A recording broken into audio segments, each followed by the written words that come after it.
welcome back, everybody, for our second set of the day. It's Sanguine up against Renegades. First, though, I've been working on writing a little poetry here recently, so I want to recite this one for you guys. 4 lines, quick and easy. I drew some pictures as well. It's sort of a graphic novel, not a comic book. It's a graphic novel. There's a difference. All right. There you are in your wooden chair, but uncomfortable. Distinct red hair. Here's the. These are all emojis, by the way. Across your face drapes a frown. Because of your chair choice, you must be a clown. But do not worry, your destiny is not set. There's a new seat on the horizon. It's your best chair yet. As you nestle into your Maxonomic, you say, oh my, here's your POV in your new chair. I mouth I. That is our chair sponsor, Maxonomic. We're killing it here. Our chair sponsor in the SPL. And now if you buy one of these great chairs, not only are you I mouth I emojiing as you sit down and nestle into your new seat of comfort, you get an in-game chair award.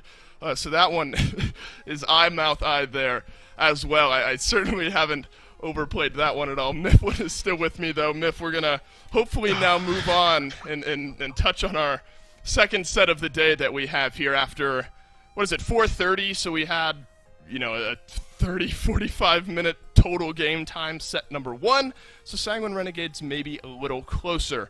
I still look towards that Sanguine SSG set to start off the day on Sunday. But they got to get through the Renegades here first, Mifflin. This one important, I think, momentum-wise, standing-wise as well. Sanguine want to keep pace with that top block of 4 teams. Renegades trying to kind of jostle up there with the Knights as well, so should be a fun one to watch. It's going to be a hard one for the Renegades, not only because Sanguine's just kind of nutty, but they've also got a substitution in the solo lane. It's going to be Roe playing over there today up against Yarkor, one of the best solo laners in the league, just substituting in your coach here. Likely going to be a hard matchup. I'll be surprised to see how Renegades decide to address that, whether or not we see the jungler try and babysit the short lane a little bit more, or maybe they just leave Roe on an island and really allocate their resources towards mid and duo and trying to win out there. Right, and I'm obviously not going to touch on the decision-making, the reasoning behind that, but I think this is tough because you look at some of the success the Renegades have had recently, and it's been kind of one way or the other with SOT, right? There's that one set, it's kind of an ugly set, back and forth against E United, SOT on the Thor a few times, big performances out of him to set things up. So now I think, much to your point, some other people on the Renegades have to step themselves up. I want to talk about the replacement, though, or at least for the time being, in Roe, their coach. We've seen Roe play before, and he's able to, be in lane. He can be a facilitator later on in the game for his team. What are your realistic expectations for Roe here, especially going up against Sanguine? Look, Roe is a good player. I want to make that clear right now. He's not a coach, and exclusively a coach, rather. He is also a player who has competitive history. But as far as his standings within the SPL, I think it's a fair bet to say that he is likely going to be the weakest solo laner in the SPL right now. But what he does bring is fantastic communications. He's going to be a cool head inside of these games. I think what a lot of he's going to bring to the team is going to be outside of his own individual mechanical skill. But the real question mark for him is how well is he going to be able to sustain himself in lane? Because it's not, is Roe going to be able to win that lane? It's, is he going to be able to survive it and make it to the team fight phase? Yeah, and you look at his opponent in Sanguine, and more specifically Yarkor, is who Roe is going to have to face off against here today. So one of the best solo laners in the league over on Sanguine is absolutely going to be a tough opponent to draw. So I want to flip then the script, Mifflin. Let's talk about Sanguine here a little bit. Yarkor, maybe specifically Panatom as well. Do you think that's something that Sanguine try to leverage some advantage off of? Let's maybe not camp the solo lane, but return some pressure over there, maybe sensing a little blood in the water. I think if any team were to do that, it would be Sanguine. These guys are the most toxic guys on the battleground of the gods. Laugh spam. We'll pick whatever top meta is. You don't like playing against Bakasura? We're going to play Bakasura. I mean, if Loki was meta, Sanguine would play it. That's the type of dudes these guys are. So if they sense even a minuscule amount of weakness coming out of that solo lane, expect Panatom to be there. Expect Yarkor to lock in some high-pressure gods. Expect them to try and exploit it. And I think they're right to do it. This is a competition. They're playing with money on the line. If there's anything you can do to pull a lead, absolutely do it. That's how it should be played. I guess you have to do it at that point. Sanguine a team, the kind of theme we've brought up with these guys is the late game potential, of course, but maybe in this specific matchup, that's a way, the solo lane pressure to kind of smooth that curve from the early into the mid. Those Sanguine, remember, they're set against Ghost. They kept up in the early game there as well. So this is a multifaceted team. They're starting to improve themselves over time. My big question, Mifflin, as we go into picks and bans for game number 1 here in this set, Ro, when we seen him, Jormungandr, I think, comes to mind. We haven't seen Jorm in a hot minute. Cthulhu, maybe, some similar vibes there. I wonder what Ro is maybe comfortable playing at the highest level, or if he just goes straight up meta picks. I think we can expect to see gods like Jormungandr, like Sun Wukong, like Jing Shen, the gods that you want to stick over in that lane and know that they're going to be able to hold their own, that you want them to be able to sustain up, deal with ganks. CC immunity in the ultimate is going to be a huge determining factor for Ro's picks, I'm sure, but he's only going to get what Sanguine allows them, so I'll be excited to see how this first phase of bans go, and Sanguine electing to take away Cupid first instead of addressing what they normally do, the Yamoja, the magical auto-attackers, tells me they've got a plan in particular for this draft.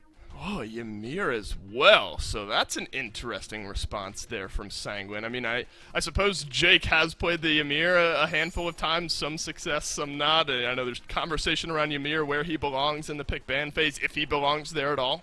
But Sanguine obviously feeling strong enough about the presence he brings for the Renegades specifically to ban him second overall. There's the Emoja ban, though. You absolutely want that out of the hands of Rongyu as well, and then a Freya to round things out. So I kind of like this mindset from Sanguine and attacking what we know are maybe some of the high points for the Renegades. But with this Thor ban coming out from the Renegades, I would be remiss to say it. Sanguine are very likely to go to the Persephone here, just potentially the strongest mid laner in the game. But I like what Renegades do. They say, if we ban out Olorun, they're taking Persephone. If we ban out Persephone, they're taking Olorun. So instead, they decide to target ban out Panatom's best jungler. He has the best performances on Thor, and they're going to be able to trade it out themselves. Now, Renegades can likely get Olorun and whatever their next pick will be. I think they did a very good job mitigating Sanguine's targeted bans. That's right. Barracuda has, specifically, with the Olorun open, I imagine that's where they go. So smart there, I think, from the Renegades. Remember, Barracuda, though, likes the soul, the soul conversation, so maybe something to expect later on here. But it's Olorun, one of those strong priority magical hunter picks for the Renegades. And then a Kuzenbo to pair with it over there in the long lane. What do you like in that duo going up against Sanguine? I'm not willing to 100% commit myself to saying that Olorun is going into the duo lane, but you are likely right in saying it. This Kuzenbo getting such a high priority today in particular is interesting to me. And when we see this, when these gods kind of come into the fray at a much higher pick rate than they were previously, it means that Kuzenbo's been absolutely dominating scrims within the SPL region. I think it's a very strong pick. You have the ability to sit in the back line, make sure that Persephone's having a much harder time operating. It's going to be just generally good into any hunter coming the way from Sanguine. I think one of the weaknesses of Kuzenbo are those magical hunters, so having them banned out already means that Renegades have done a good job making sure they're going to get huge value out of that pick. Sanguine on the other side have gotten Persephone, Ram, and Amma, and massive. Oof. I mean, I think those three bring the potential of first picks individually. So I think the Renegades have answered back well, but Sanguine, I think, thrilled with what they've gotten in their first three. So like Camazotz now, Mifflin. In our first set of the day, we saw Cuvo playing a little Camazotz. We weren't thrilled with what we saw. We wondered if it was Camazotz based or just sort of game state based. The loss more specifically. Could still be solo for this Camazotz, but God overall, do you think he's worthwhile in the first three picks? Camazotz is in an interesting spot because he's a god that's really only got damage output in his name if you toss him to the jungle. But if you toss him into Soul Lane, he's got sustain, survivability, a pretty long leap, a CC immune ultimate that removes you from the playfield.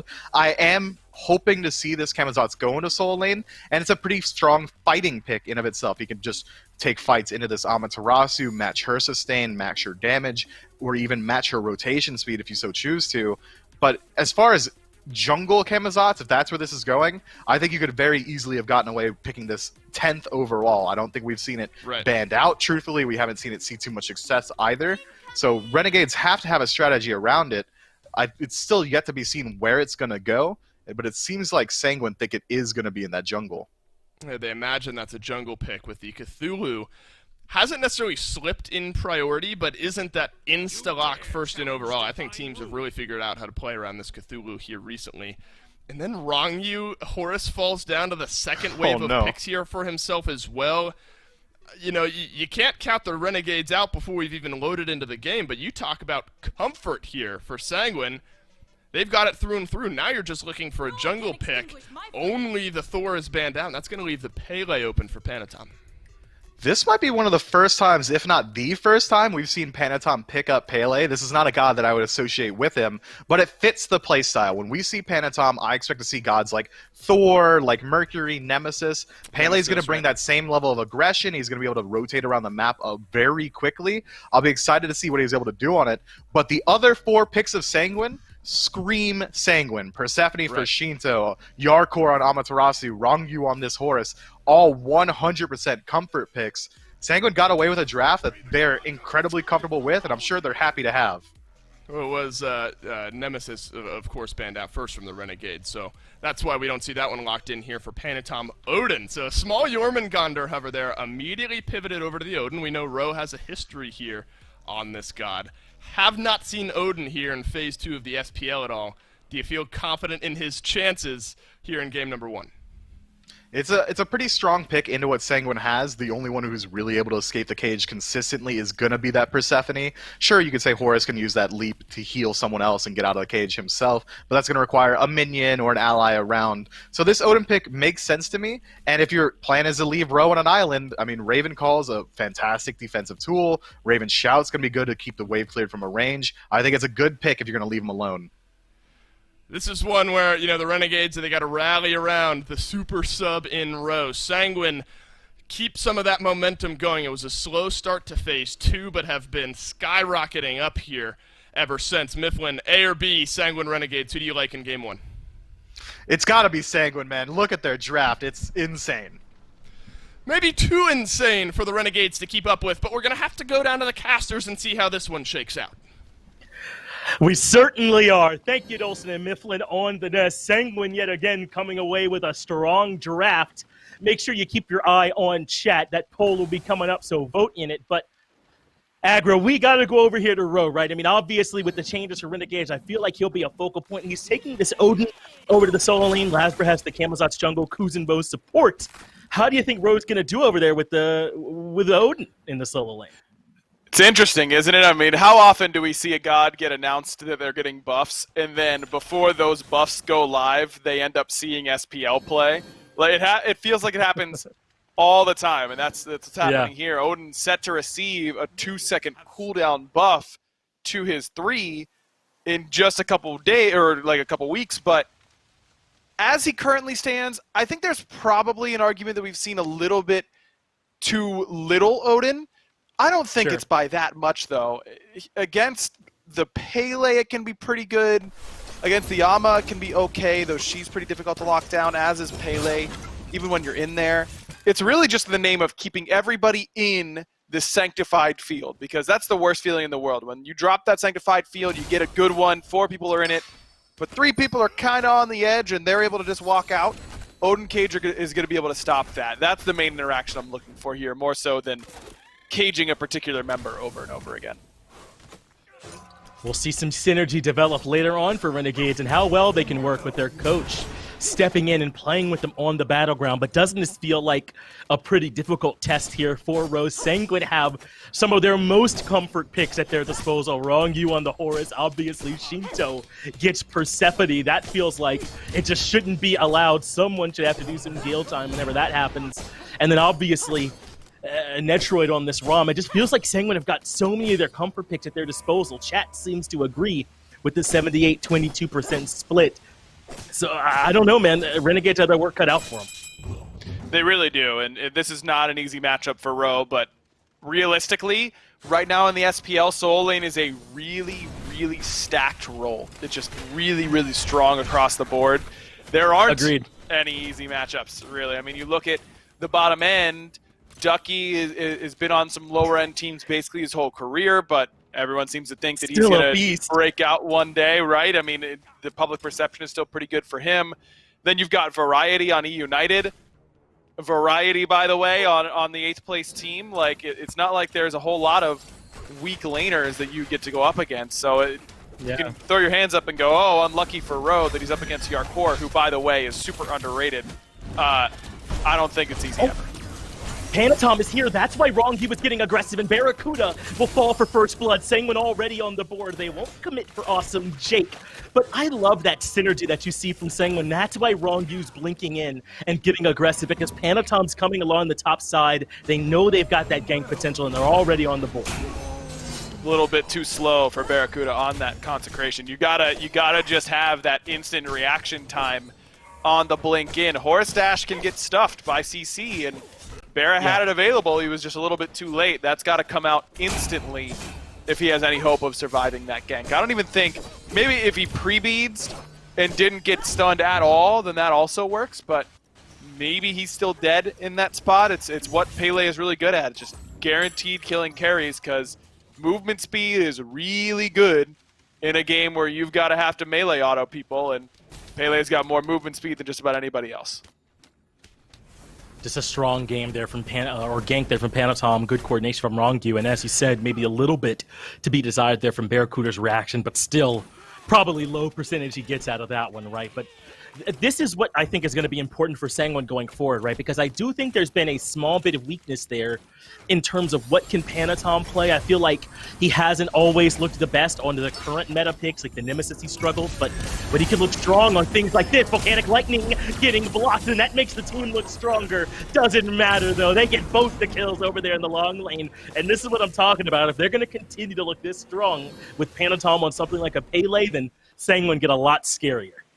That was a great play from Jake to throw his body in the way for Barracuda, and it ends up punishing him. Playing perfectly, getting punished is the name of the game there for Jake, and that is really, really difficult now, because Renegades are really going to rely on their duo lane to get them pressure in a game where you know Ro is going to have his work cut out for them. But Sanguine also know that, and they know they can really just afford to leave Yarkor on an island, and he'll be A-okay in this matchup. In fact, maybe a little bit more than okay. He's nearly soloed Ro. Yeah, that ult trade, probably not as strong as a lot of other ones out there. This Odin cage for the dazzling offensive. Yarkor has plenty of kill potential in this matchup, at least while they're early, while it's still just boots, and there isn't a whole lot of protection for Ro. He'll certainly get some safety before too long. But you saw Lasbra, I think, trying to go for some pressure. Probably duo lane pressure is out at this point. I mean, they're already behind, don't even have ults yet, so instead he goes for Shinto, and it doesn't quite work, and now Panatom showing some presence in solo, but Ro stepping in, able to live through it. He's as low as it comes, but still standing for now, and that is something. He doesn't have a teleport to get back in, so still some good value, I think, from Panatom in that gank, but Ro surviving it is at least something. Good job by Ro to not use the Bird Bomb combo on the jump in, just lunged in, and then still had the Raven Shield for afterwards. And that little bit of HP from the Raven Shield is what ends up saving his life. I think Sanguine probably could have gotten that kill there. Yarkor needed to be the one to take tower aggro, though, as the one with better base stats and a little bit more instant sustain coming through from the change stance. That would have let Panatom get the dive off effectively, but a slight moment of miscommunication for Sanguine's right side of the map ends up dropping the kill. One that they would have liked to have grabbed, I'm sure, but certainly still good value coming out of it. And this is another part of a new Sanguine here, right? When they're early and aggressive in the early game, that is not how Sanguine normally play. We think of them as the team that likes to kind of wait till the 20-minute mark until they can group up as 5 and then just team fight better than you have that communication that you can't answer. But this is something new from them, getting Panatom active in all 3 lanes early, there to help out when Shinto gets ganked, has gotten 2 kills over in the long lane and helps gank solo. This could make Sanguine, paired with their different god picks, a really strong team as Netroid nearly falls. There's the Sanctified Field to lock him down, so he has to go up into the ult. And he's still in trouble, even when he comes down. Barra waiting for some CDs, but Jake is going to be the one to make sure he gets it. And gets him back up from Lasbra. That is critical. Means that Jake is not going to fall for it in the backside. And this is huge from Renegades to be able to push back this aggression over on the left-hand side. Netroid getting caught out by a good ultimate from Barra, and Renegades get their first answer. Netroid really gifting that one over to the Renegades, though. I mean, that was just a really, really bad decision to stand on the tower line against a Kuzenbo who's obviously going to be able to turn you in. It's not like he needs to blink for you either at that range. Rongyu leaves, and Netrio decides, yeah, I can step up and hit the gas pedal a little bit here, and of course he's going to get instantly punished. Well, the ulti from Shinto only gets banned. Rongyu drops in too, but Panatom has the damage, and Awesome Jake will eventually end up falling just later on over in the mid lane. So maybe saying we're not 100% used to the early aggression just yet. Perhaps that's what the Netrio positioning can tell us, but we like to see it as Ro steps over to contest the blue. Not going to make it there in time, so Yarkor not only with the experience lead, but now starting to strip some farm away from Ro as well. And this is where Sanguine should be able to just really grab this game by the scruff of the neck, because Panatom has found himself a whole bunch of kills and assists across the map. And Lazar's done a good job for what it's worth, knowing that he can't really match that same early gank pressure just because he's Camazotz, and that's not what Camazotz does. He's been farming pretty effectively. He's still about a half a level ahead of Panatom, but because Panatom has been getting involved in so many kills, it's the Pele who has the net worth lead in this matchup. It's not like Renegades are completely out of this game. XP-wise, they are close. They are a little bit behind overall, but still right there alongside Sanguine. It's just that Sanguine has this momentum, and Renegades need to find a spot where they're going to be able to put their foot down and get some momentum going for themselves. And we haven't talked a lot yet about mid lane hunters, and I think how there could be some variance there. But look at what Venenu is doing with this Jingwei. I mean, it's Devourer's Gauntlet Ninja Tabi to start with, and I think that might be a Jingwei only type thing. But is there more room for some of these slower, more traditional ADC builds there in mid? I believe there is, if only because there's such good itemization options. Like ADC right now, your build is really cheap to go Devo's Ninja Tabi. Chin size is your only item that's above 2,500 gold. Everything else is below it. You're going to be able to get a ton of stats, and you hit everyone really hard. The only thing is that your objective damage goes down as opposed to the crit build in this manner, but hold on, Shinto in trouble. Double ults right on his head. But get some help from Rongyu providing the shielding, and that is enough for Shinto to make it out. The dive from Lasbra is not going to be enough. No, he does get the kill on the Shinto, but Panatom answers back away. So 1 for 1, a lot committed from both teams, but Renegades do manage to shut Shinto down, and Ven is still up farming. But look at this positioning from Sanguine. They're moving into the Chaos side jungle to try and strip some farm away on the back side. That's going to make this pretty worth it for the Order side team. And they're going to be able to get away with it as well. No chance for Renegades to get involved in that fight. Barracuda has the ultimate, but still not super strong at this point in his build, so he gives it up. Just a good dive from Renegades, using that ability from Camazotz to be unpeelable and get on top of Shinto even after he got on the tier 1 tower. That is a worth it trade for Renegades. I mean, Lasbra gets a kill in exchange for the level 11 Persephone. Anytime you're trading up in XP, level 9 jungler for level 11 mid laner, as long as you don't lose too much on the back end, that should be a pretty solid trade for you. And Renegades only lose the red buff after the fact, and that's triple split anyways, so not a huge deal. I think I'm happy with that play from Renegades, if only that it shows that they're awake. You know, they're kicking a little bit in this game. They're not just going to roll over and let Sanguine go wherever they want to. Good to see some offensive moves from Renegades, but there might need a little bit more. Panatom again showing some presence in solo, but Ro is so far back. I wonder if the dive is an option, but now he's leaped. He's very Panatom has ult, so does Yarkor, and if they stop this back, then there might be a dive in the cards after all, but looks like no. Panatom helps with the clear. They secure the Totem of Ku. Blue buff already down, so that won't be there. But now with the minion wave under tower, they are going to go for the dive after all. Ro has the shield going. They've made sure Yarkor is the one taking the tower. And with no mana, there's no way Ro makes it out. A well-executed dive, but now it's just a question of can they get out. Panatom does take some tower shots in the end. It looks like Renegades want to try and commit. And that is exactly what you have to worry about when you've got Ro, a good player in the grand scheme of SMITE, a very good player.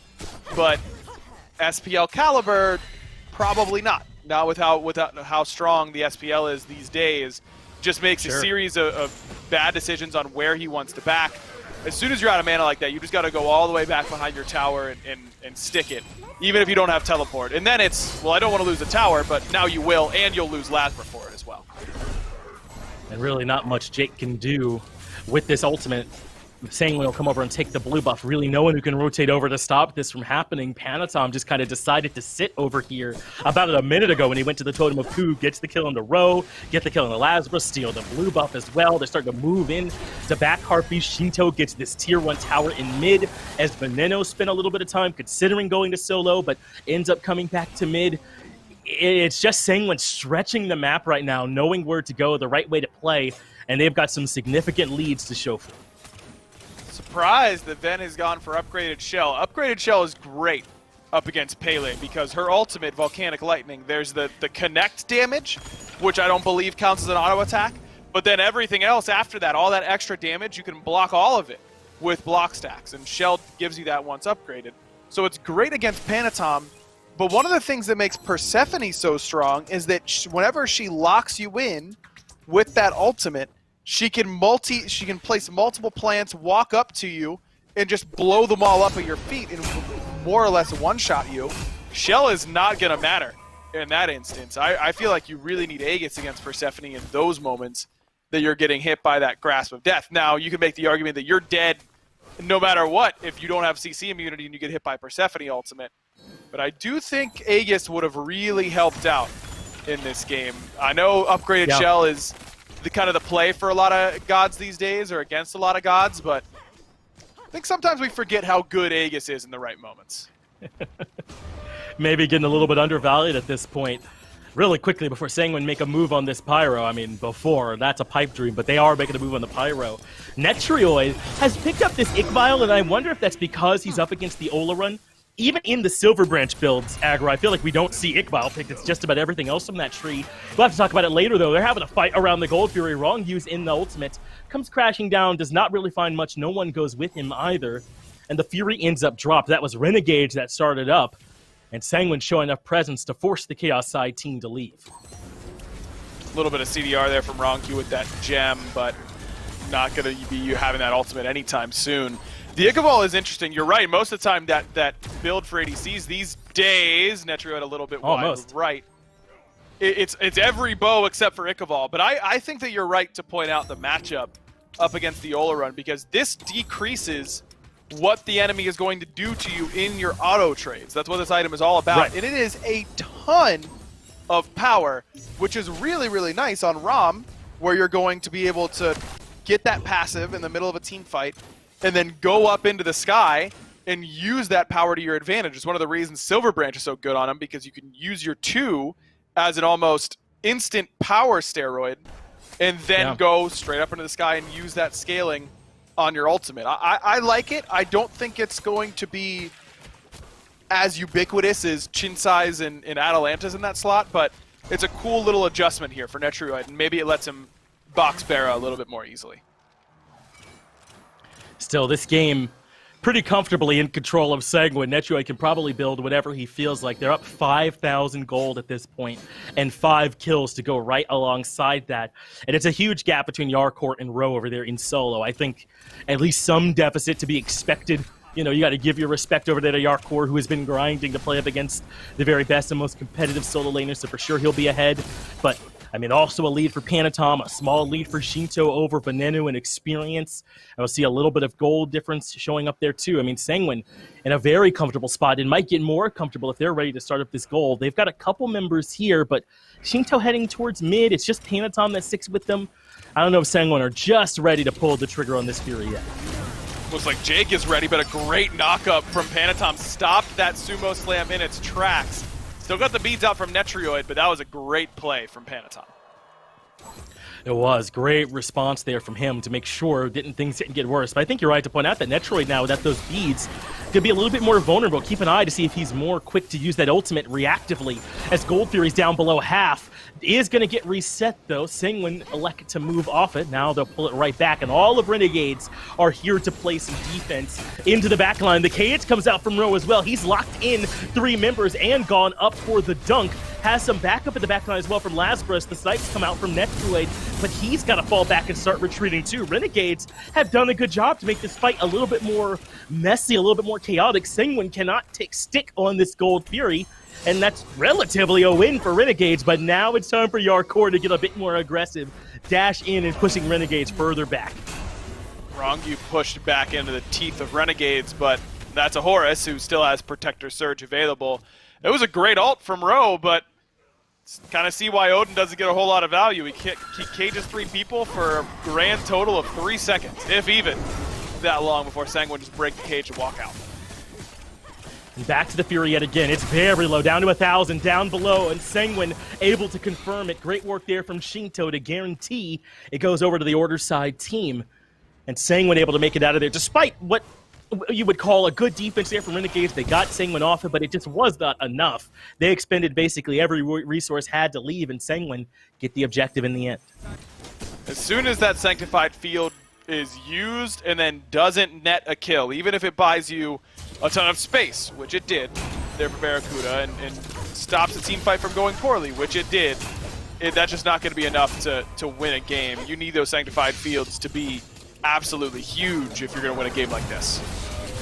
Lasber goes in aggressively. They have the numbers advantage with Venenu here as well, but Yarkor gets the first kill of this engagement. Panatom takes some damage from the tower. I think the only reason that he dies there is Yarkor gets the double. They win the 2v3. It's a 3-for-1 in favor of Sanguine. Yarkor makes sure that he gets the tier 1 tower, dashes out perfectly, and I don't think we've given this solo laner quite enough credit in the past for how well he's played, but looking good for Sanguine here now.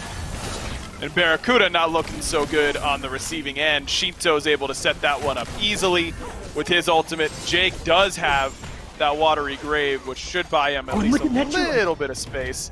Pridwin's still there.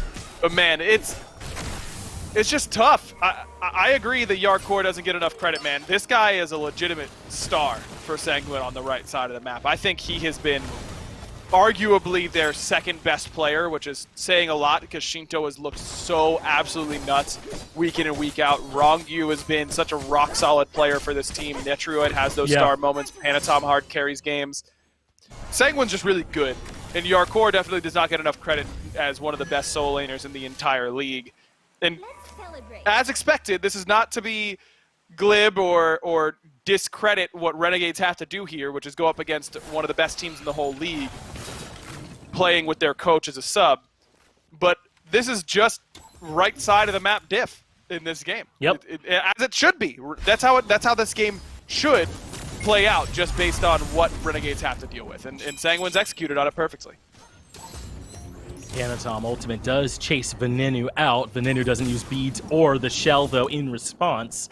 Does just have to use that airstrike, though, in order to escape. So both ultimates down, but I don't know, maybe for Renegades to feel a little bit good, you don't have to worry about that ult happening, but Rongu going aggressive deep into the enemy jungle, just that not a whole lot happening up there. He didn't bring anyone along with him either, so he ends up just falling back. So that is Panatom and Rongu's ultimate on cooldown, but the Gold Fury's down as well. Pyromancer should be secured pretty easily. Do Sanguine even need them for the next little minute or so? And I think they'll have them back up pretty comfortably before anything happens. 12K at 20 minutes is massive for this squad. Not looking good for the Renegades. And this is kind of what you expect, at least, especially in their first set. You know, they've practiced with Ro this week, according to the statement that the team put out. But that's still not enough time to really get someone up to SPL speed, no doubt. The Fire Giant has been started. Ro steps in to see what's going on, but ends up recognizing that Netroid's on the way, has to drop the cage to get out of there, and Yarkor keeps 2 members busy. Barracuda won't even come to this. He's pushing over in the left.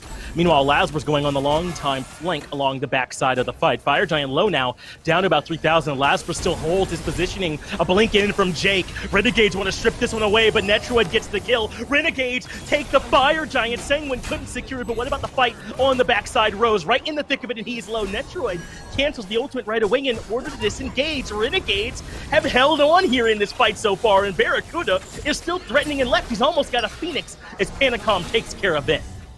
Big heal from Rongu makes Lasbra reconsider what he wants to do in this fight. Good beads, though, from Lasbra. Blows up Shinto, and Netroid could be next, but just a little bit too much damage coming from the Rock. And now Barracuda might have overstayed his welcome. Definitely not going to get the left side Phoenix. Uses the Sanctified Field to guarantee his exit, but guarantee might be too strong a word. Wrong U is on the way. The knockup there, but a good beach from Barracuda means he does live through the knockup, but maybe not such a good beach there from Barracuda. I doubt he'd survive there ever. And Sanguine, despite losing the Fire Giant, do get a 3-for-1. They lose their Tier 2 tower in left, and now have some time to try and get something off this map. Best case scenario for Renegades. They steal Fire just to keep it out of Sanguine's hands. It would have been best case, I suppose, if Bear is able to get that left side Phoenix, but the recent buff to teleport that lets Yarkor go to Phoenix's ends up paying off pretty heavily for him, as he's able to defend that. No other way that they could have stopped Barracuda on that left-hand side. Doesn't mean that the Renegades are back in this one. Frankly, they aren't. They're still going to be down 10k after this Oni Fury, unless Venenu can be the hero again. He's the one who stole Fire. Oh my. And looks like he is. He steals the Oni, Venenu doing it all for Renegades. It's just a matter of, is it enough? He will pay for it. Netroid gets the kill. And what about the rest of the Renegades on the backside of this? Because Sanguine are moving in aggressively. Good ultimate from Jake gets him out of there. Road drops the cage and just barely gets the leap. But the flow over the wall comes through from Netroid. Panatom has the damage. And Ro falls as well. That's 2 members of Renegades now down. And Wrong U wants to get aggressive. Goes into the ultimate to bring them in with shields to burn down the middle Phoenix. And this is the work of that lead, even with Venenu making some plays. They're just so far behind, and Sanguine steamroll them. It's just too difficult for Renegades to pick up the pieces, even with the objectives going their way, both back-to-back at this point, that Sanguine have lost ones that they've started up. And Renegades, I mean, they are in a very difficult spot. To kind of zoom out a little bit and look at the way that they've played this game, when you go into a game, you go in with a plan on which lane you want to play around, where do we feel like we're strong. Maybe we think that we need to help a lane that the enemy has that's particularly strong. And it's a test of what you think is good to do in a competitive Smite game. Do we think it's better to lean on a lane that we think can carry for us? Do we think it's better for us to lean on a lane that we think needs help, but then expend resources into more not losing the game as opposed to winning the game? Those are hard questions to answer. The teams answer every single game they play. And in this game, Renegades really left Ro on an island and just said, let's try and play around our lanes that can win us the game and hope that Ro does enough to stay afloat. For me, that plan has not worked and will not work against Sanguine. They're too good at pushing leads. Yarkor is going to be too good at getting a lead by himself if you let him. So now, in my mind, if you're Renegades, I think going into Game 2, they need to really take a hard look at how they want to draft, what do we want to play that can not just let Ro hopefully live for a little bit longer, but what's going to actually let him be an impactful player in this match. That's going to be the real question they have to answer for me. It's going to be a difficult task. Yarkor hunting down Lasbra, has the Frostbound.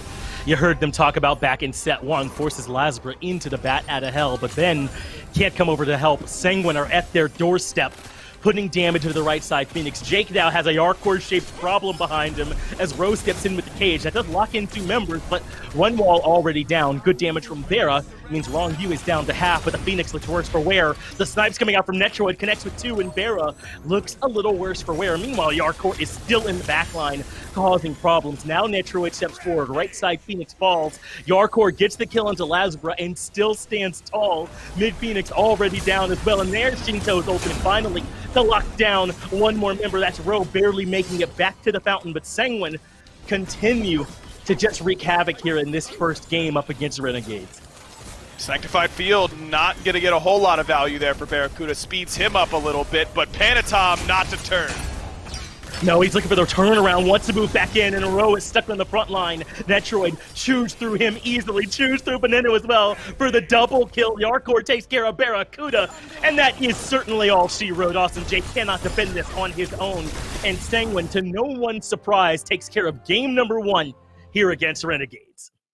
Look, this is a very difficult spot for the Renegades. Let's not mince words. I mean, they've got a coach there to sub. They've said that this is going to be a short-term solution for them. I'm just surprised that it came on a week where they've got a doubleheader, because these games are really important. They can't afford to Yeah. just be, not that they're taking sets off, but they're certainly hurting their chances in the short term in order to get these wins. I think they've got to change the way that they're looking at the map. I think that they have to try and send a floaty over to Rowe, some sort of help for him, because right now he's drowning over there. And I don't want to look too far forward, but I think it's fair to say that even with SOT, this matchup up against Sanguine was going to be a tough one, right? So really it's about their chances, I'm thinking, up against Obey. So we'll have to see how they feel about that one a little bit later on, I think, to really take a good look at it. But I agree, this is a rough match for them here in the present as Sanguine get the win down to Dulce. Yeah, got to put game one behind him to the Renegades. It's Sanguine roll. Panatom shot out of a cannon this game. Yarkor pushes that advantage very well. The long lane, Netroid, wrong you. I mean, this is a full Sanguine win here and exactly what we've come to expect from the squad. Mifflin is with me to break down game number one. Mifflin, not surprised necessarily in the Pele pick, but Panatom made it work. I mean, early game, early and often, got the ball rolling, helps out for first blood, and Sanguine never really looked back. I think really the takeaway for the larger scheme of the SPL as a whole from that game is that Panatom found another god that he can be dominant on. Now he's a real threat out of the jungle because before it was Mercury, Thor, and Nemesis. That's it. That was all he had. But that Pele performance convinced me that not only is he mechanically talented enough to play this character, but he understands how to properly position on it as well. He controlled the map incredibly well. 2 early ganks in the duo lane solidified the lead there. Then he rotates over to solo to essentially just put another hammer into that nail, or the last nail in the coffin for Rowe. Yarkor has a fantastic performance out of the solo lane, as to be expected from him. Just clean play from Sanguine. It wasn't a flashy win, but it was a convincing one. Right, it was methodical. You don't get these big star-studded plays, but you're able to find the small advantage and roll it through. There were moments where the Renegades do offer a little pushback, largely, though, maybe a trade or two on the back end of a larger fight where Sanguine were kind of running away with things. So I don't know if Sanguine ever really felt pressured out here. In this one, the post-game stats will tell us a similar story. Undying is Yarkor, Undying is Wrong You, and then 4 kills spread out, or 4 deaths, rather, spread out across the other 3. I think worth mentioning Wrong You as well. I think this Horus looked fantastic for Sanguine here in this game. Horus hasn't been that top 1, top 2 immediately banned out, but in the right hands, we've seen plenty of value from the pick. The healing potential, 8.3k. The map control and space control, phenomenal. The ability to burn out beads. Rongyu was doing a ton of work on this pick. Not many gods allow you to find a singular pick in the jungle and then immediately teleport to the enemy Phoenix and take a 5 versus 4 before the enemy team's even really ready to defend. Rongyu makes perfect use of To the Skies. I'm curious, Mifflin, your thoughts. This is a tough situation where you don't want to harp so much on the solo lane, but I mean, it has to be talked about here where there was, 3-4 level gap at one point there. I mean, if you're Renegades, you're kind of re-strategizing here for game 2. You want to give Rowe a better chance.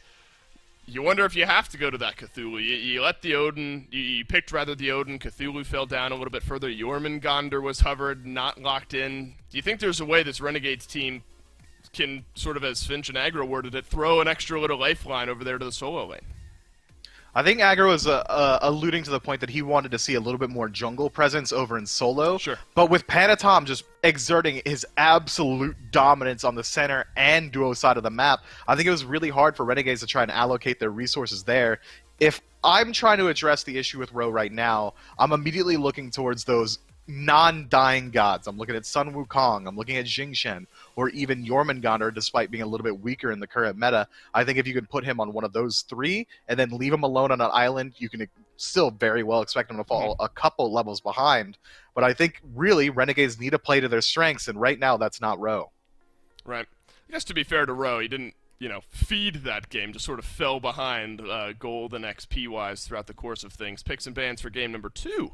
We'll answer a few of the questions that we have levied here. Renegades in that first pick slot. Remember, game number 1, Persephone gets through, goes over to Shinto, and that's rarely a good idea, I think, to be giving Shinto or maybe any of the mid laners here in this league that Persephone. Yemoja banned out first overall. I kind of want to revisit, though, some of those Sanguine bans from game number 1. They take away the Ymir maybe is the most interesting one to me, but seemed to pay off. I mean, Jake has had a pretty stellar performance on that God. Even if his team isn't able to find wins, Jake himself is making individually impressive plays when he's allowed to play the Frost Giant. I'm talking 5-man freezes on Phoenix defenses, fantastic walls to split up team fights. But even then, this Ymir is such a volatile pick in the early game, and Sanguine is already putting so much pressure onto the duo lane. I think it's a fair bet that you could just allow that Ymir to fall through and then address him directly through pressure. This is a tough spot, I think, for the Renegades to be in as well. You've taken away this Yemoja. The Nemesis takes the seat as well. Remember, it was Thor later on in the ban phase, taken away from Panatom. So you're in that first pick slot, and now you're kind of juggling a few of the big options that could be let through. Yarkor, this Amaterasu was dangerous. You could obviously pick that for yourself. The Persephone then would be available. It is going to be another Ymir ban. It is going to be another Thor ban. So Renegade's feeling comfortable maybe with running things back, and if the bans stay the same from Sanguine, could be Persephone first overall. It seems like that is going to be the case. I was halfway expecting to see them to leave everything available here and then try and take what was ever left over. But if that were the case, they would have likely got away with Freya and Oleron, and having two Magic Ladies on their side, not nearly as strong. If Renegades don't take Persephone here, I mean, that's absolutely insane to me. So, of course, they're going to have to take it away, not only to strip it away from Shinto, just to make sure that they also get the most priority pick available. Oleron likely going to go the way of Sanguine, as well as Amaterasu again. I think the relative value of Persephone herself might still outweigh the strengths that Sanguine are taking, but this Kuzenbo hover, it's a little bit of a question mark to me. I feel like we've seen this once or twice, though, right? Where Kuzenbo, usually paired with some carry, gets taken in one of those first two picks. It's going to happen again here from Sanguine. So obviously the stock that some of these pro teams are starting to put into this Kuzenbo is increasing, and the stock is on the rise here, so maybe now is time to buy in or sell off. I guess that's what you do when stocks try to start to reach their high point. And then Oleron, so it's more of that trend. Kuzenbo paired with Magical or Standard Hunter, this time Oleron for Sanguine. Why maybe Kuzenbo instead of something like the Amaterasu? Kuzenbo has good backline disruption. The ability to abuse that duo lane if it does go into the support role is going to be a lot higher. Or maybe it's Sanguine even just explicitly calling out Renegades, saying, you're not going to put Ro on an aggressive pick like Amaterasu. You want him playing something a little bit more passive. So they think they are going to get away with it either way and still be able to run away with that pick. So it's up to Renegades now to see whether or not they want to decide to go ahead and run it. But it is going to be that Jing Shen, likely going to go into the solo lane, and Sanguine are still going to get potentially the best support pick that they could have, and now Amaterasu as well. Yeah, interesting priority here from the Renegades. I mean, you won't catch me questioning a Jingwei or Persephone pick, but Xingqian over some of what's still available. Cthulhu, Amaterasu, now down one Amaterasu as Yarkor will be piloting that one again. You know, similar vibes, I think, for Sanguine here. Different, of course, God picks, but kind of that same in-your-face mentality. Oleron's going to give them a little extra scaling. Xingqian, though, I mean, maybe we focus in on that one here, Mifflin. Does it make some sense to you in any world where the Renegades pick him third? I think it makes sense in that it was likely going to get banned out by Sanguine if it doesn't get picked in that top three.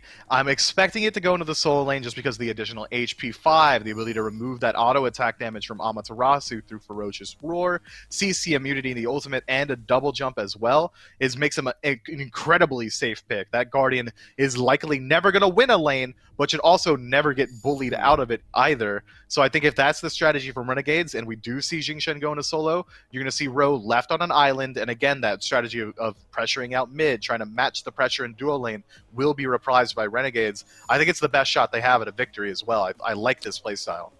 Renegades banning out towards the mid. I mean, Oleron does offer a little extra flexibility. It doesn't necessarily have to be in the long lane there, but that's where Renegades seem to think a set would be interesting here. Maybe out of the jungle if we're looking for what Sanguine still need on their side. Rom as well has fallen pretty far down this draft. Renegades already have that physical damage hunter, but set presumably again Mifflin out of that jungle. What do you think? I'm expecting it to be jungle, but I mean we've seen it go into mid a couple times now from some admittedly eccentric mid laners, but Set in general going to be a strong pick. The ability to stick to backliners is incredibly high for this god. Persephone is going to have a hard time escaping, likely going to get her ultimate forced out on the defensive. And if Jingwei uses her ultimate to escape, Set can just use the Clay Soldier, toss it forward. Now he's there as well. I like this pick a lot, and it tells me that Sanguine is looking for early aggression out of their jungler. It should work out, and that space should be used to create a lot of farming potential for this Oleron. Does that change your mindset at all, Mifflin? The RDO lock-in as far as solo lane versus support goes? I mean, maybe we've seen both do both. It would be interesting maybe to see Ro piloting that RDO. Rom available and now locked in. So a couple things. I won't ask you to predict, but Oleron, Rom, as far as mid and Hunter goes, Xingqian and RDO as far as solo and support goes on the other side. I think both Guardians on the side of Renegades have very aggressive potential if they were to lane against Oleron in that long lane. I think it's a fair bet saying that Rom should likely go mid, but knowing Sanguine, Netroid's so absolutely comfortable on that Rom pick, I wouldn't be surprised to see it in the long lane. I still think Xingqian going to the solo lane is likely the best route for them, just because even then, RDO is going to be a lot more aggressive in that duo lane, a lot higher kill potential. Right. Either way, Renegades got away with a very strong team fight draft here. They've got damage potential, ranged poke potential, even a little bit of self-sustain and team-wide sustain through that RDO. But Sanguine got away with Oleron, Amaterasu, and Rom. I mean, they said it themselves. They're going to play the meta, and they certainly are right here. Yeah, game one is 26 minutes, all for Sanguine, so you got to put your chips in that corner. I want to focus on this Pele pick a little bit as well. I mean, we've seen Camazotz a couple of times. I like Pele back in the hands of Lasbra. Maybe give yourself an avenue into the game. What do you expect from this Pele? I want to expect the exact same thing that we saw from Panatom last game. Early aggression, early duo lane ganks. If it is Oleron in the duo lane, that means that Pele is going to have essentially a free gank at least until level 5, which she should hit before the enemy ADC does as well. Lazarus going to need to get involved quickly and prominently. Well, game number 2 awaits over the horizon. Can Renegades make some waves, or does Sanguine make it a quick 2-0? We'll go down to Finch and Agro to hear their call. Thanks, Dolson and Mifflin. Renegades perhaps coming away with a stronger draft this time. Have the Persephone, the Jingwei, the Pele, some strong picks on their side. But this gives us our chance to talk about Ardia. We have not seen her a ton since she and Hera were allowed again to be played here at this level. So how do you think Ro's going to fare on it? I mean, it's not the safest pick in the world. Doesn't have the CC immune ult, but certainly still one that can bully. Yes, she trades pretty well, but is very, very susceptible to pressure, and that dash is slow. I mean, bears are pretty quick. If you ask me, I think RDO gets a little bit shortchanged with how slow her dash goes, especially against someone like an Amaterasu, who her dash, not only is it way faster, by the way, but it also silences Ro's dash. So I think this is going to be a very, very tough matchup for Ro, and unless Lasbra is going to come over and help out, which he certainly can on the Pele, I could see this one getting tough for him pretty quickly. Ro starting at blue here with Lasbra to take it down, as is Yarkor with Panatom coming to join him. So the start should not be too bad for Ro here at the very least, but again, going to be very much worth watching and seeing how he does here up against Yarkor, because Yarkor twice in a row getting to play this Ama is a scary prospect. But we also, I think, should talk a little bit about Panatom on this set, because we don't see Set jungle that much anymore. We saw him a little bit. He had his time in the sun as like a Set ADC pick, but maybe we'll have to wait. Lasbra getting aggressive. Lasbra finding first blood, blinking in, taking care of Shinto on the Oleron to get Renegades on the board first. And Shinto, with that Boots 3 start, he started in base, just walked over and walked past speed to leash it there. Means that all the poke that he eats is going to be really, really effective, because the only sustain is from that lifesteal on the Boots themselves. No pots to speak of, and Van did a good job at getting a little bit of poke damage in there, and then Lasbra, one of the few junglers that doesn't have to really respect all that movement speed from the Boots 3, because he can basically match it with Magma Rush. Really good identification of a window. And I think that they've got to make sure they're being careful. Sanguine, I mean, because part of that is banning Amir Cupid instead of Persephone, which traditionally is taken away. And when they were second, I mean, you gotta think Renegades are gonna take that right away. It's not that bad just yet, right? It's the early game. They could certainly still deal with this Persephone, but I feel like that strategy of trying to take those target bans against Renegades does mean you have to play up against some really strong picks, just like this Persephone, which Vin used to bring Shinto into kill threshold pretty early. And I'm wondering how much priority Persephone is going to continue to get, because we're seeing a lot more Persephone recently than we have since she's been allowed competitively. We've probably seen more Persephone be played in the last 3 weeks than she had in her whole competitive history before that. A couple of nerfs back to back to back to back. Now on this patch, her harvest slow is less, and the scaling is less on that ability, brings her late game down, also brings down her early to mid, because a lot of times you're using harvest as a setup tool for your one.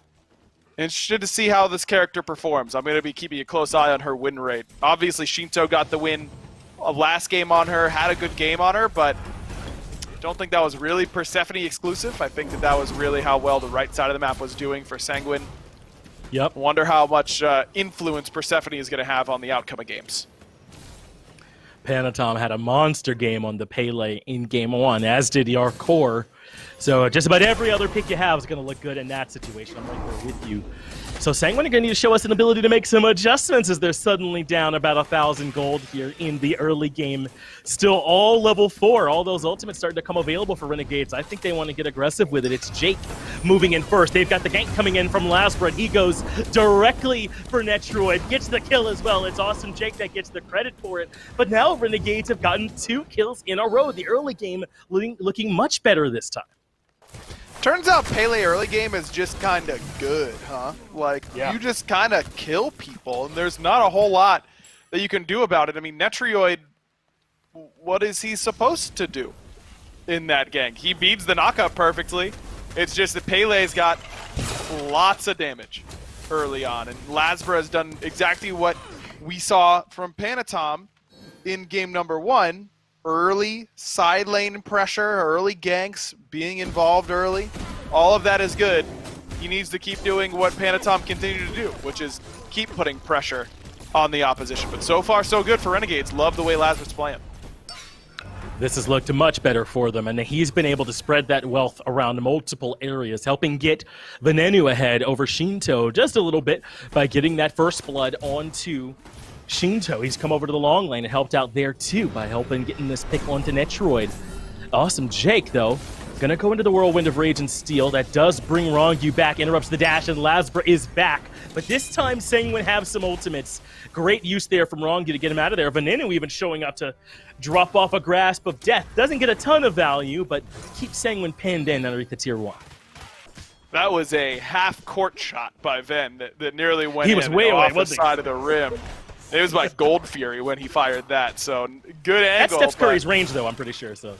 Yeah, that's it. Yeah, that's a high percentage shot for him. No, we actually don't talk about Steph Curry that much around here, Finch. We actually prefer that to be Trae Young range. There we go. That's Hawks Trae Young. We're Hawks fans. Yeah, I should have known. Yeah, come on, man. You got to know better than that. Well, Renegades, though, still in a pretty good spot, and I'll admit myself a little bit surprised. Maybe I shouldn't have been. I think that if Roe is in a matchup that is decent over there, they should be okay, as Renegades considering a small bit of an invade, really just Jake, so not a whole lot of chance of that happening. But the rest of the map should still be in a decent spot, right? I mean, Ven, Lasbra, Jake, and Bera certainly capable of battling into Sanguine on any given day. It's just based on Sanguine's record, you'd give them the edge in that matchup. And Renegades, I think, playing around this side of the map much better, kind of letting Roe keep to his own over there with that RDO, and then letting Lasbra dictate the pace everywhere else. You're starting to see a small lead materialize for Yarkor. It looks like off the back of a blue buff invade from Panatom on the right-hand side, when we saw Lasbra on the left. This is where I think this is a perfect time, if you're Sanguine, to gank Roe and set him even further behind. That's where I'd be going if I were Panatom. But Roe's starting to get some physical protection online, working towards that Breastplate of Valor. This Mage's Blessing RDO has been working out for him so far that it just has so much clear potential. Feels like Yarkor has been the one secondary clearing every single time, and Roe has been very happy to just shove and then walk away, not trying to get too greedy on that side of the map, which is a good call. And it is worth noting, Panatom has kept his head down this game, hasn't he? The reason why Lazra is getting these ganks so easily is he has not had to contend with the enemy jungler at all. And we might get to see the fruits of those labors a little bit later, but Lazra is here this time. He knew exactly as you did that they want to come gank solo. The ultimate is out from him, as well as the ultimate's out from Yarkor, and that's big damage coming out from him as well. But Awesome Jake comes topside. Whirlwind of Rage and Steel grabs Yarkor and brings him back. And there's the Grasp of Death. It does catch on to Yarkor, but Sanguine have 4 members on this side of the map. Sanctified Field locks in Row. They will get no further pressure off of it, but Sanguine respond nicely and find themselves a 1-for-0. Get themselves on the board. Good ultimate by Jake, but then just not quite enough follow-up. Maybe if Lazra had stuck around, I mean, it's risky, but you know that Ven is on the way, especially with that ultimate. Lazra still has Volcanic Lightning. He kind of bailed on that fight early and went to farm the blue, which is not a bad call if you're going to be disengaging. But clearly Jake and Lazra and Ven on different pages right there.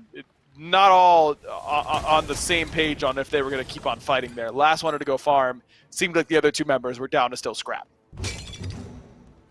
That small bit of disconnect does end up costing them, and look at how that has affected that small little gold lead that it materialized for Renegades. It was not a lot, certainly not a big deal that things have gotten back towards even, but that small bit they had they were looking to build on ends up getting taken away exactly as you'd hoped with a solo lane gank. Now, I think Renegades were maybe a little bit more there than we anticipated. That was a big fight over there, but still it ends up going Sanguine's way, and that has left time for Netroid over in left to kind of farm all to himself, make sure that he's not falling too far behind Barracuda after the way the start of this game is gone, and could help Sanguine start to close this gap even more. Renegade's composition does scale well enough that they don't need to hold on to leads like they had. Their team fight is pretty good between a strong Guardian front line of Xingqian and Artio, and then the dive potential from Barracuda and Lazra in particular. But Sanguine's team fight is awfully nasty. Renegades doesn't have a bad team fight, but I don't think it stacks to what Sanguine has on the other side. Just Ama has so much team fight presence. Sanctified Field is the best team fight. Oh, this is theirs. Game. It's not going to be easy. Yeah, I mean, it was easy for Renegades, though, to take this Gold Fury, huh? I mean, no one around, and Renegades just stripped that one away. So as you mentioned, maybe they don't have to find little small early wins like that, but they certainly don't hurt. But that means Panatom will rotate over to solo, but Ro kind of keeping his head on a swivel, not going to make it easy for them to bully him 2 games in a row. And I think that this is something worth noting for Renegades. They're going to make good on-the-field adaptations, I think. With Ro in there with them, that's the kind of thing that he and other coaches specialize in, and we're starting to see it. Ro not getting bullied the same way here again. He's been playing well in this game for sure. You ask anyone on Renegades, hey, Ro will, 10 minutes in, he's down like a level to Yarkor. That's it. Just 1 level. They sign in blood for that. 100%. You're really looking to just get him into the team fighting stage, then hope that your communication as a unit. I mean, it's not like Ro is a dude who you kind of picked up out of ranked that you haven't played with before. It's a guy that you're talking to literally every day. I mean, he lives with the team. It's not like he's a guy that you haven't seen or haven't spent time with. So that part of the game, not to say that it's not going to be worse, because it still will be. Having Ro in for solo patrol in every measurable way in terms of how your team will operate is going to be worse mechanically. That's just an indisputable fact. You're hoping that the team environment will be good enough that that won't end up mattering. Well, Pyromancer from Sanguine would be the response to the Gold Fury taken a minute ago from Renegades, but Ro and the rest of Renegades are here. In fact, the objective gets dropped completely, and now it's this battle. It's a scrap instead. Ro gets caught out early on, takes some damage, but they return a good bit back Wrongview's way. And now Awesome Jake blinking in, Whirlwind of Rage and Steel gets some beads out as well. So Sanguine a bit on the retreat, but now the Sanctified Field has everybody in it. Beninu just doesn't care. Meltdown Shinto. Ro getting one on the board here. The SPL takes care of Yarkor as well, and that's our Pyromancer. Renegades not ready to go just yet. Looks like Renegades have found themselves a beautiful window here in game number 2, and that should have been a much better fight for Sanguine, but Barracuda on the way means they know they're on a timer, Netrioid is not going to be able to match that rotation power from the Jingwei. And Renegade's front line just play that fight so well. First, it's Ro getting in there, and then Jake is able to take pressure off by blinking in, getting relics, getting ultimates. Then he switches out. Ro goes back in, is the target once more, and then as soon as Sanguine decide to all-in commit onto the RDO, off that dazzling offensive, we've got the Sanctified Field coming down. That's when Renegades spring the trap and collapse in onto Sanguine. That was a beautiful team fight from Renegades. And remember, I'm not saying that this is a throwaway set for Renegades, but this is a truly uphill battle, I think, if we give Sanguine their due respect. But every little bit of teamwork we see from them, all that light we see from this roster, it looks like things are starting to click, I think matters for them down the road in their much more realistic set as part of their doubleheader this weekend. So Renegades are not just playing for this moment. This is on the fly, building that synergy up, proving that this form of the roster can work so that they've got that trust, that confidence later on in the set that I think is a little bit more in their grasp. This is not necessarily the warm-up, but the one where you're kind of playing with house money. You know that you're in a much more difficult spot. So I agree. There's a great spot for Renegades to be in so far. I mean, Ro is a little bit ahead in terms of player damage. He's gone beads as a second relic, really respecting that Sanctified Field, which makes sense. No form of CC immunity in the kit for RDO, so she really has to worry about that CC coming from Shinto. When you're playing RDO, sometimes it feels like you just have to have it. Not just the lack of CC immunity, but how punishable your dash can be as well. You need some extra help a lot of the time.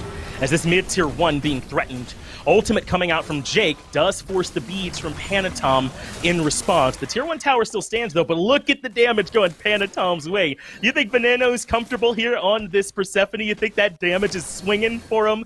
Renegades are ready to start playing around this mid lane pick, and look at their positioning. This Fury is not too far from spawning, 25 seconds away. They want to make sure they've got control of the left side of the map for when that spawns. Panatom smartly hits the quick reset and heads on back because he knows that that's going to be an important fight around this Gold Fury. I mean, Renegades are up a good 2,000 gold at this point. Now Panatom has no beads.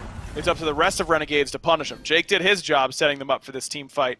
Now they've either got to wait for that Whirlwind of Rage and Steel to come back up, or someone else has got to be the one to punish Panatom for having no beads.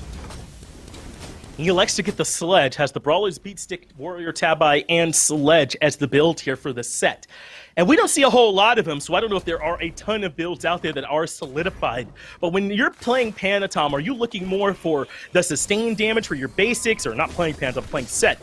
I'll ask you more about the build a little bit later. Sanguine have this Fury pulled in. It's down to half already. They're burning it quickly, but Renegades step in and strip that one away. Now the Grasp of Death has everyone pulled back in, and Renegades have the option to completely surge forward if they choose to. Looping around the backside is going to be Lasbra on this Pele. Sanguine do not get the objective, but they at least keep all their lives. Interesting call by Sanguine. I mean, they just don't have great secure on their team. Who is the most burst damage for Sanguine? A multi-clone skewer. Oh, Shinto in trouble already. Lasbra's ult was great. And there's another Whirlwind of Rage and Steel. Veneno gets the kill. Lasbra gets the second as Wrong Yu joins Shinto in the afterlife. That should spell a mid-tier 2 tower for Renegades, though. Set is still lurking over the wall, piloted by Panatom. They cannot quite stick around for the mid-tier 2. They're so low, and look at this. Netroid never rotated. He's continuing to push in the long lane. Barracuda should be able to back, use that rapid reincarnation to get there. Netroid respects it, and he backs as well. But this is a much better looking Renegades than we saw in Game 1. They're being proactive. They're getting their hands dirty. They're the ones starting fights in situations where they aren't scared to go in. I think a lot of times we see the Renegades walk in, see the Gold Fury at 20% and go, man, wish we were here earlier. All right, guys, what do we want to do next? And walk away. Not this time. This time, they double blink in, get their carries a little bit of space, and set themselves up for a steal, and then they win the coin flip. They win the 50-50 on a weird call by Sanguine, in my mind, to try and commit to that. And then they keep on going. I love the way they're playing. Could be some trouble for Veneno. Dazzling offensive forces out the beads, and Shinto will get the kill credit there, so that's just Veneno getting caught out. But as only Persephone can from the afterlife, posthumously, he drops the ultimate. Locks down Yarkor for a moment, but they don't have the damage to take him down all on their own. So Sanguine will take a much-needed return pick as Yarkor groups up with Panatom over in left, but that's just while they're looking around. They're ready to take the back and reset. Yes, Renegades are in control, but they're only up at, what, a little less than 4,000 gold or so. It's certainly not to a point where Sanguine can't fight back in. Still a pretty solid lead. I mean, 4K, nearly 4K in 17 minutes is a noticeable lead, but this is what can't happen. You cannot get picked over and over again. Van's already gotten picked once. Barra loses the beads to make sure he isn't the second. And Sanguine now starting up the Pyro. This is a bit risky, it feels, but Jake moves in. Wrongyu pushes him back out, but Ro is here to help try and lock him down. They don't commit any cooldowns, though, so Wrongyu gets to walk away for free. Pyromancer still standing as well, so Renegades really just controlling the space, not looking to try and lock down this objective just yet. Lasber's on his way, Barracuda here as well. Shinto pushing up in mid. Now they can take Pyro with Sanguine sufficiently pushed out. No way, Panatom makes it in. And that's yet another objective going to the Order side team. This is a much cleaner looking game from Renegades, honestly. They've looked great so far, and like I said, it's not like they need massive advantages in order to win, but it's going to help against how good Sanguine's team fight is, and Sanguine has not yet won a full 5-on-5 team fight. That's been Renegades who have come away with those basically every time. Sanguine's really only initiated fight themselves was around Gold Fury, but even that looked like Sanguine was a little bit more interested in getting the objective and getting out. Renegades have done a good job at forcing Sanguine's hand to fight maybe a little bit earlier than they wanted to.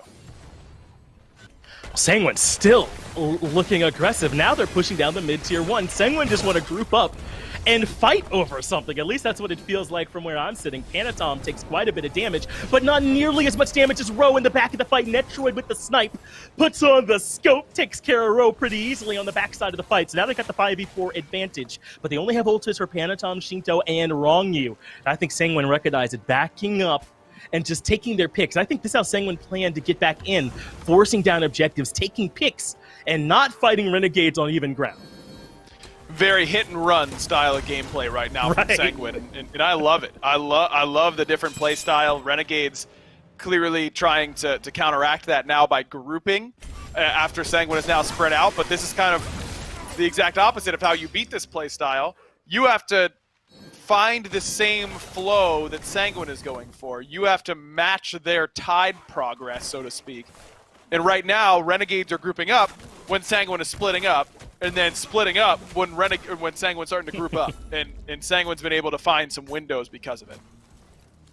They've cut this lead a little bit further back, but still Renegades in a good spot. And as you've covered, that doesn't mean really a whole lot, right? Even if things get even, Renegades can certainly still win some team fights. So no need to panic if you're a Renegade fan out there. This one's still certainly in the realm of doable for those guys right now. Oracle Vision will belong to Renegades as well. So far, they've out-confirmed basically everything, even little minor objectives that don't mean a whole lot. And I think that's got to weigh on Sanguine a bit. I don't know if they can afford to take any more 50-50 objectives. They just don't have great secure. They just don't have the burst damage to make sure. So they need to be working on taking team fights instead, because they are very strong in that facet. If you can group up and use this Ama Aura, use Sanctified Field to full effectiveness, get someone low, let Netroid snipe them, it's going to make these fights look a little bit easier for sure. And remember, if you're Shinto in this fight, you do not want to get too involved. He doesn't have beads for their 45 seconds. So he wants to help, but he wants to help from exactly where he's standing, from that far back if possible. Renegades have the Gold Fury down below half. Jake's up at the front trying to keep them zoned, but the objective is, at least for now, it's basically full again. Renegades took a little bit of damage for their trouble, and Sanguine are kind of just watching and threatening from the side. If Renegades want to do this objective, they might have to find a way to get a bit more of an advantage before they just start it up. Both supports have gotten a little bit poked out, and that is a bit better for Sanguine because they have the Ola Run heal in order to get back to healthier, but at the same time, Xingqian has all that HP 5, so he's going to end up regenning. Not great right now, but as soon as Jake walks into a lane, tags a couple minions with that Furious Roar, he'll be back up to full HP pretty quickly. Both these supports are willing to take that punishment because they know that they can heal up one way or another. So certainly not the biggest deal just yet, but it looks like we're getting a bit of a reset. Ro has backed. And remember, Ro doesn't have teleport. He picked up Blink and Beads as his relic, so wherever Ro elects to go, he better make sure it's for show. I don't know why I felt like I had to keep the rhyme going. Sanguine have the Gold Fury down to half, and they pushed forward a couple of members to start enacting a bit of a zone. This is only Fury, by the way. I misspoke there a moment ago, so this could provide some map pressure for whichever team grabs it and a chance to start looking to push. Renegades now the ones in control. Only Fury low yet again. Being reset, though, back up to half. But Jake is moving in, has some backup from Lasbra as they want to get it on the backside. But in the front, it's Wrong You that's low. Barracuda takes care of him as Netroid gets the double. That's Ro and Lasbra. Gonna take a seat in a coffin as Sanguine get 2 to start the fight off. And Jake is low as well. Panatom gets aggressive.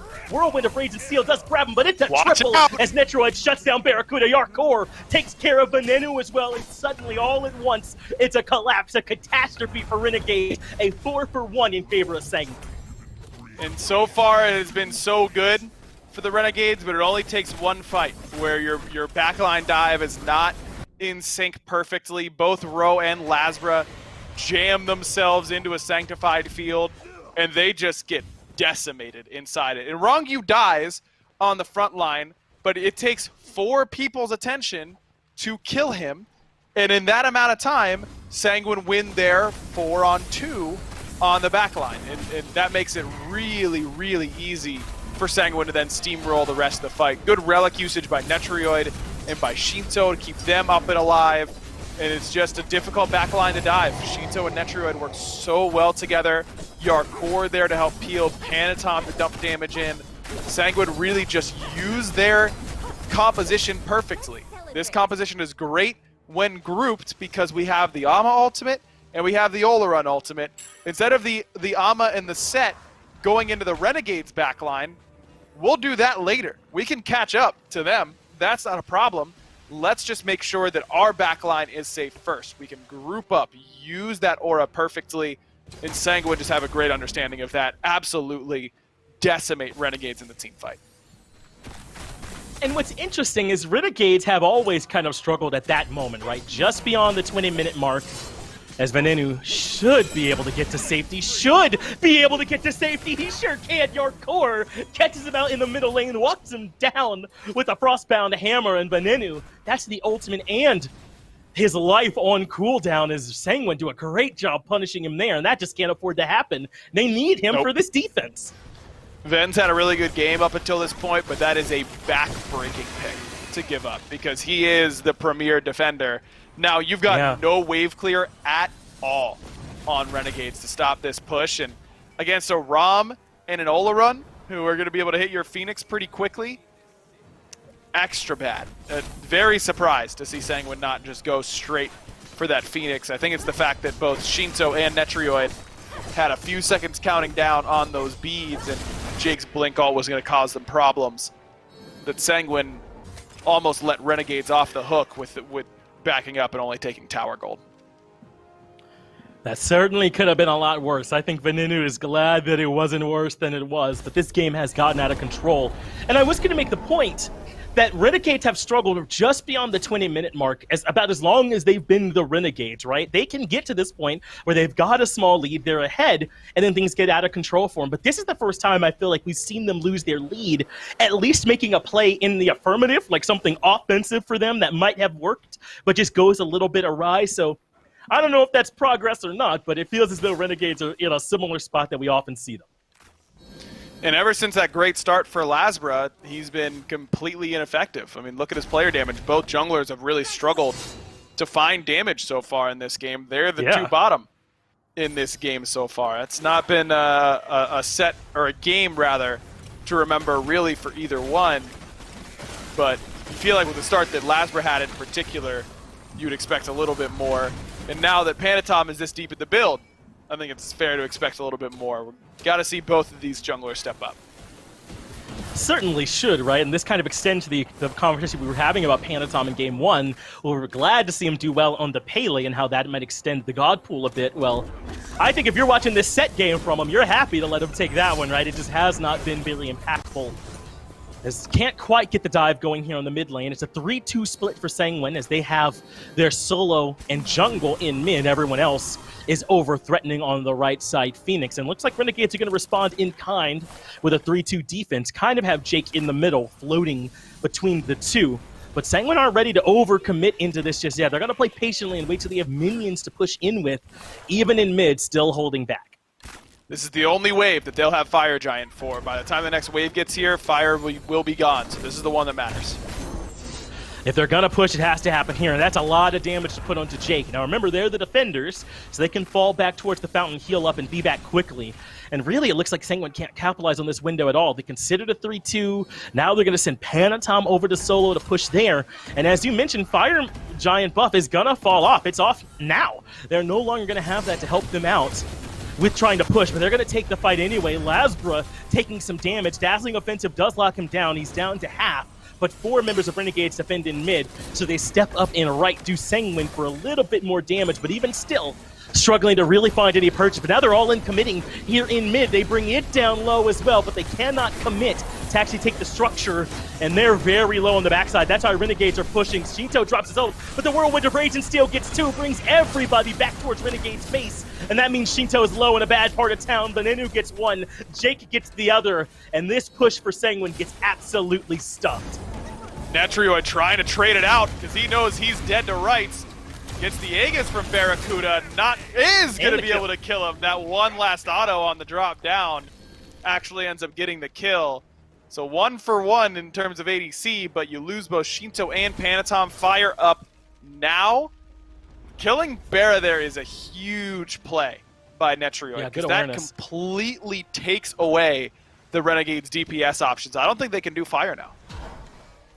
It's certainly going to be a lot harder for them, and they really don't even seem to be rushing to get here. Yarkor and Wrong You did, just to make sure they had someone there for defense, but they'll get the news that there's no need to panic just yet. But how did you feel about that siege from Sanguine anyway? I mean, you like the 2-3 split, but they really weren't able to make a whole lot happen with it. It was just so... It took so long to develop. I don't understand what they were waiting for. I mean, poke damage on Lasbra and Jake eventually earns them that, but... I just think that they should have been pushing Phoenixes earlier than that. They did their push, picked Ven, reset, then got some towers and the like, and that just takes too long. I understand that both Shinto and Netrioid don't have beads, so they couldn't siege when Ven was outright dead, but I think you can posture up a little bit, stand near the line, make sure you're outside of blink range, and then find yourself on top of the Phoenix a little bit easier. Well, it's Sanguine coming out to start up this objective. They are still a bit in the lead, but certainly not anything to where they should feel like this is theirs for free, but they got here so early. Maybe if they hadn't peeled off, it would already be done.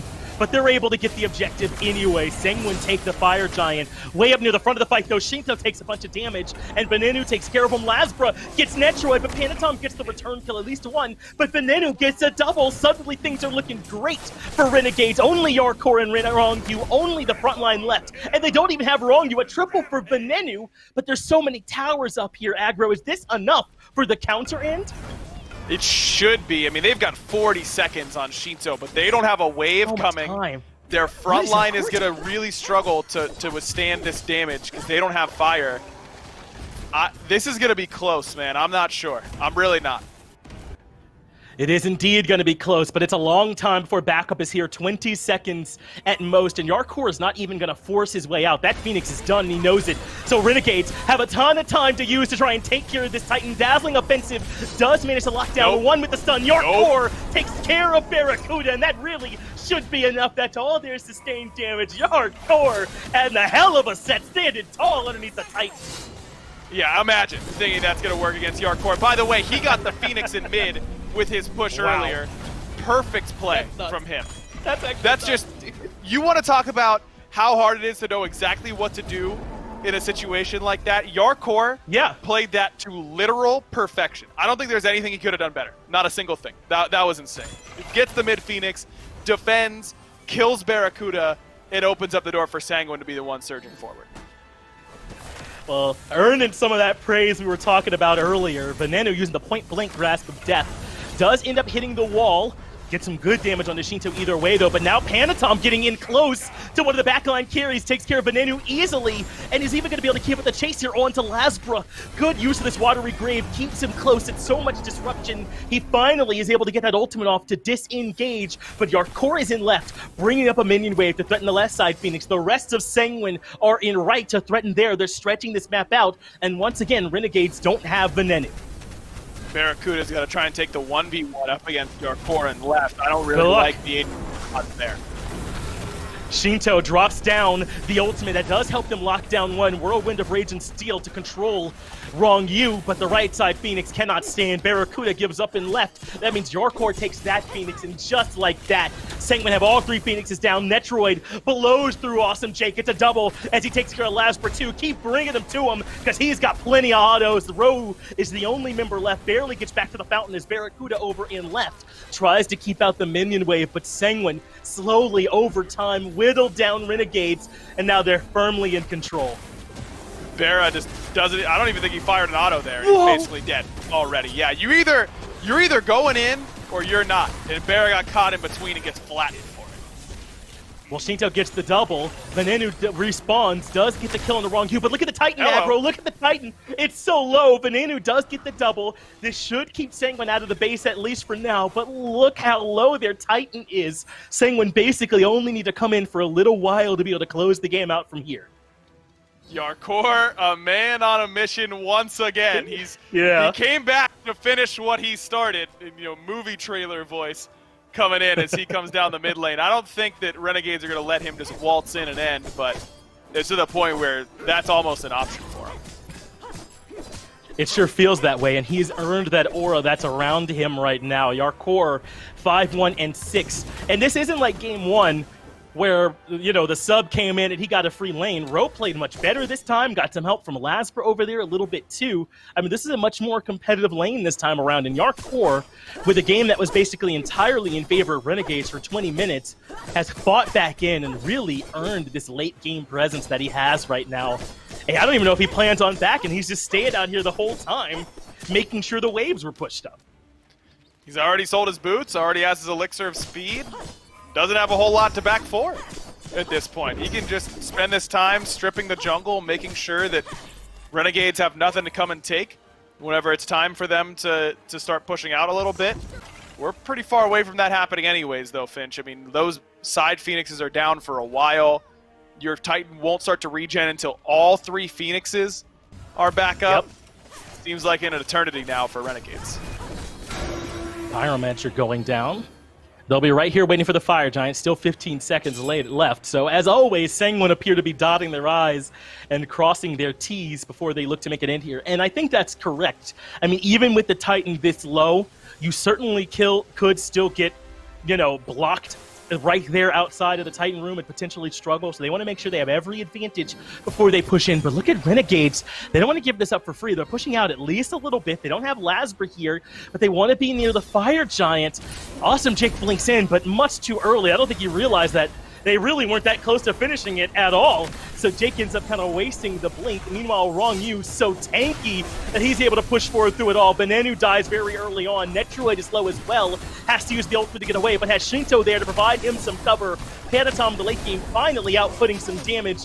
And it's Ro that has to get an up-close and personal look at it. At this point, that is the end of this game. Barracuda is not going to be able to defend the Titan all on his own. No beads for him, no ultimate. This would be the best defense we've seen in a year filled with insane Titan defenses. Don't think it's going to happen for the man. And Yarkor, just making sure that that's not even a thought in our head, pushes Barracuda all the way back into the fountain, still taking a ton of damage, as he does get the kill on the Yarkor at the very least, but that's about all. Not much consolation as Sanguine 2-0 take care of the new look Renegades while they're still figuring stuff out. Hey man, Renegades looked an awful lot better in game number 2. That RDO was much better for Ro than the Odin. For the record though, can we just say, I was talking on Waiting Room about how Sanguine just looks at the tier list and picks the best gods. What is with Ro and coming in, you know that you're the coach, right? Like that you're not trying to break the meta. Play the good stuff, dude. Look at the tier list and pick the good stuff that's easy to execute on. The RDO is better, but I'm good on the Odin for a little bit, man. That one's good to stay in the pocket. Yeah, maybe a little bit of head scratching there still, those picks. But I think we can all agree, at least in game 2, Rowe showed up for them a little bit more than even I could have expected there in that game. Impressive stuff from Sanguine, though. They get the 2-0 and continue to look like one of our strongest teams. I'll get it back to Dalton and Mifflin, though. Have them wrap things up. Always appreciated, Finch and Agro. It's a 4-0 day here to start off this week in the SPL. More recently, Sanguine with the clean 2-0. Maybe not quite so clean there towards the end of game 2, but at least wins loss-wise, Mifflin. It was squeaky clean. A couple exclamation point Hail Marys there in game 2, maybe, Miff, one way or another. A lot better looking from the Renegades, but ultimately Sanguine just too clean, and they fall to Titan and complete the set. Look, I mean, Rowe performed admirably in that second set, but not enough so to counteract the pressure that the man Yarkor was able to do. I'm sure Agro and Finch did it perfect justice, but that was absolutely phenomenal play towards the end of that game to not only confirm taking away the enemy mid-Phoenix, but saving his own Titan from a push from the enemy team. The dude's a legend. He knew that exactly what he had to do, clear out one wave that means to be able to finish off the Phoenix, backs just in time, and then takes out the priority target inside of Barracuda. It is not easy to make those split-second decisions, but Yarkor made it look just like that. Yeah, very strong performance today from Yarkor, especially in a set where expectations were even a little bit higher going up against the super sub in row for the Renegades. And Netrioid, I don't even say he turned things around, but really kicked things up a notch, I think, here in game number 2. The triple kill and then just melts down damage towards the end of this game. We were interested to see how far that ROM fell. There was an Ola run locked in earlier on as well. That's just too much, Mifflin. An Ola run and a ROM, those two together, even if you just looked at Sanctified Field, Sanguine had a near infallible draft, I think, here for game 2. I mean, Sanguine do what they do best, which is locking in the meta picks. I think it's not even on them. We can't praise their drafting phase. It's whether or not the enemy team is going to allow them to continually get away with picking these SS picks every single week. Renegades didn't do enough to mitigate their drafting phase this time around. But I think the takeaway, if you're a Renegades fan from this week, is that Rowe performed completely admirably in Game 2. Their next head-to-head is up against Obey. I think we're looking at a highly competitive set that might even favor Renegades, despite playing with a sub. That's right. We were pretty back and forth, honestly, Mifflin, on whether to go Obey, whether to go Renegades in that one. That one a little bit later on this weekend, so fun to look forward to that one. Sanguine, though, despite some ups and downs in game number 2, able to find the 2-0 win here over the Renegades. We are able to sit down now with Yarkor post-game here. How he's feeling? Well, we're here with Yarkor right now. Thanks up there, Dolson. I was going to riot if we didn't get you here, Yarkor, after the way that you ended game number 2. Talk to me about the Phoenix push to get it and back it to defend the Titan. How are you feeling during all that, man? I mean, to be like completely honest, when I saw all my teammates die, I think we might lose. So, I mean, I maybe can get a wave into the... You can get a Phoenix maybe if I somehow defend. And I think the thing that changed that defense was that I saved my boot for an item too. So I didn't have the elixir speed, but I have like full toxic blade. So somehow I defend the Titan, and I think that was the winning point of the end. I think so too, man. I mean, we all got to agree with you on that one. That turned it around. Well, I think it's obvious that you were, favored in this matchup with Rose, so I won't ask you too much about that. Instead, I want to ask you about in Game 1, I felt like you guys came out of the gates hot with early aggression, which is not what I normally feel like you guys' style is. Was that an intentional decision to try and maybe branch out a little bit more and see how you all could do playing aggressive in the early game? We always want to, be passive, I think. But the thing is, when we pull the trigger, I mean, when we want to do something, I think that maybe all the time is going to work. So when we see the opportunities, we just take it, and I think that what happened in Game 1. Well, I know it's not your go-to style, but I agree. When you all see the opportunity, your early game can look pretty scary too. And you all are on kind of a hot streak right now, Yarkor. I know that a while ago you feel like you all kind of had a meeting, you sat down and got refocused. Do you feel like that's still helping you all even now? Like you all have maintained that focus here for a few weeks now in a row? Yeah, we're completely focused. We need to work on some things. Like for example, today we barely secured any objective, so we have That's like true. still, yeah, we have still like things to work on. But I think we're in a good spot right now. I think so too, man. You all are very quickly becoming one of my favorite teams to watch. Appreciate you taking some time in your court to talk to me. I know you all know what you got to work on, so I'll let you get back to it. And I'll get back to Dolson to close things out on the desk. Thanks. Thanks, Finch and Yarkor, for sitting down with us. Yeah, I don't know if you noticed the chalkboard there. Run it down mid, hashtag Vamos Sanguine. So we love to see that. Always good to hear from Yarkor as well. Mifflin, you start to look forward for these guys on Sunday. A couple days from now, they're going to be going up against SSG. So big matchup for Sanguine. Based on what we saw from both of these teams today, we saw both SSG, both Sanguine, both similar sets. Very strong in game one, slowed down a little bit in game number 2, but still able to secure the win. How excited are you for that set on Sunday? Insanely excited, and for different reasons. I like Space Station's mentality. I think just kind of coming in with that troll mentality is one of the coolest things you could do, especially if you're going to be at the top of the leaderboard. I love every single individual player on Sanguine. How do you not watch that Yarkor interview and just have a big cheesy grin on your face the entire time? They're a lovable group of guys, and they're also one of the best teams in the league. It should be a hugely important and exciting set to watch. I can't wait. Well, Mifflin, tomorrow is Ghost E United and then Renegades Obey to wrap things up. Which of those two do you think carries a little bit more weight with it? I think Renegades Obey is going to be impactful in a huge way, right? If Obey is able to find a win there, obviously any win that Obey can find is going to be huge for them. But I think it's really important for Renegades in this state of flux when removing SOT and putting Row in instead. They need to still find their foothold here because you would consider the Obey set the free one. That's right, and E United versus Ghost went 2-1 the first time around. Maybe some of that tomorrow. That's it, though, for today in the SPL. On behalf of myself, Mifflin, all the other casters, everyone back in production, thanks for watching. We'll see you tomorrow at 3 p.m.